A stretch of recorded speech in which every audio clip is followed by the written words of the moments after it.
Well, Chris, can I go back to what David said about all the training that has been gone through? And I just wonder if you've ever gone through that type of training and what more specifically you can tell us about it. Yeah, so SEER School is something that all pilots go through and their crews or intelligence professionals who ride in the back of the aircraft and special operations forces, specialized units. So I went through as a member of that. You go through alongside the pilots and it's the same training, but David laid it out perfectly.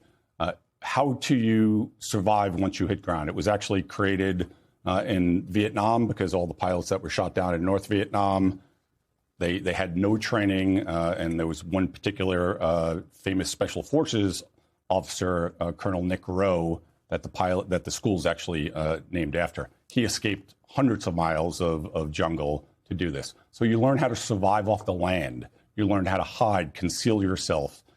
You learn how to link up with partisan forces or sympathetic locals if that's, in an area that you're in.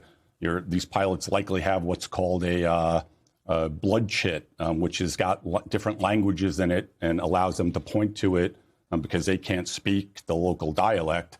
It tells who they are and that they'll be rewarded if they help them. Can I just ask you on that point, how do they know who might be friendly and who's not? So that's difficult. They're trained to assess situations and determine, like, the pilots aren't there by accident. They know the area they were flying over. They're briefed by the intelligence professionals before they fly out what the situation is on the ground in case you have something like this happen. So the evade is evading capture. So you're looking for local patrols or security forces, and how do you evade them? Resist is David talked about. If you do get captured, how do you resist the interrogation techniques and stay to your code of conduct? It's called. You memorize what your code of conduct is, and then eventually you escape. It is your duty to escape if you can, and all these pilots know that. I mean, these are people who are committed to the safety of the nation, and as tragic as this is, they've prepared for this, and all of their teammates are surging to try to find them and rescue them.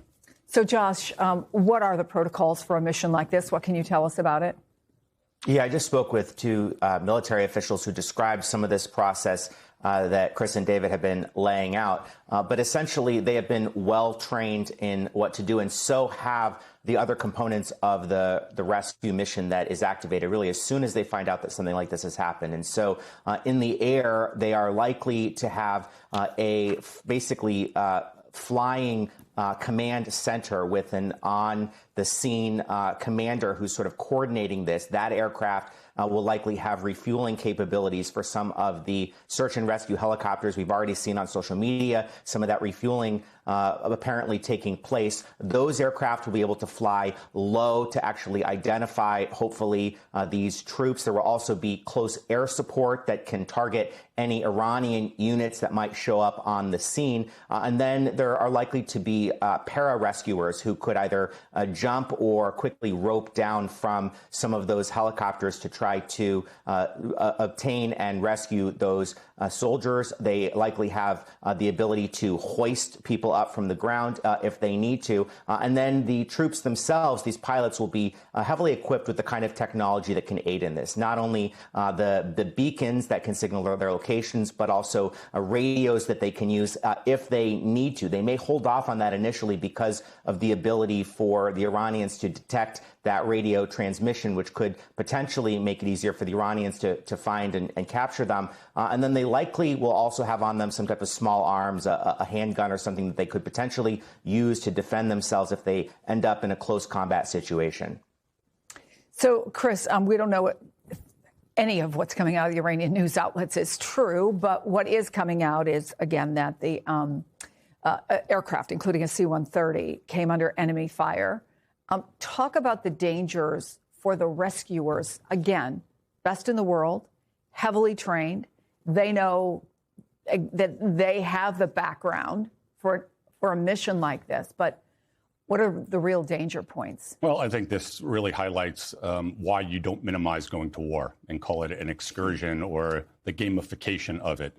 The enemy has a vote. I've been to war a few times now, and people shoot at you. And just military operations, especially aircraft operations, are inherently dangerous, even during training. So whether it was a malfunction, mechanical, or it was brought down as a result of enemy fire, these are dangerous, high-risk operations. For the rescue force, it's even worse because the F-15 Strike Eagle is an incredibly capable platform. The aircraft that'll be used to bring in the rescue force are really exceptional, but they don't move at the speed and can't evade at the same. So we're talking about tilt-rotor Osprey aircraft might be used.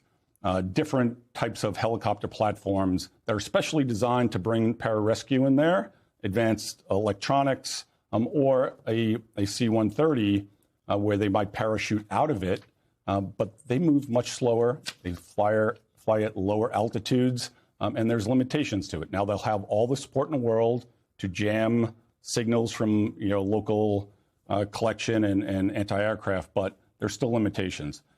There will, as highlighted, the pilots will have a locator beacon on them, which will aid, hopefully, in locating them, their precise location.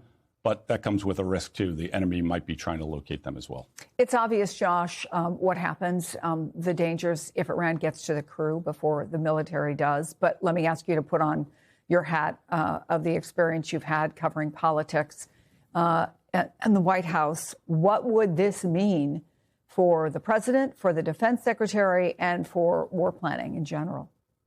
Well, certainly if these pilots end up as prisoners of war, which we all hope that they certainly will not, that is going to give Iran a serious amount of leverage as this war continues. The president has been casting this as a conflict that is nearing an end because of the success of the U.S. military so far in significantly degrading the Iranian military capability. If it is the case that the Iranians still possess the kind of anti-aircraft capabilities to shoot down an American plane, that would certainly undermine the idea that we have essentially dealt with the Iranian threat. Of course, we still don't know if it was shot down, if it crashed for some other reason, but that is something that is, I think, top of mind politically right now. And then the other aspect of this, as the president is threatening to bomb Iran back to the Stone Age, would he actually continue to do that with the same kind of firepower while there are Americans who are behind enemy lines and potentially at the mercy of Iran? Now, under the Third Geneva Convention, which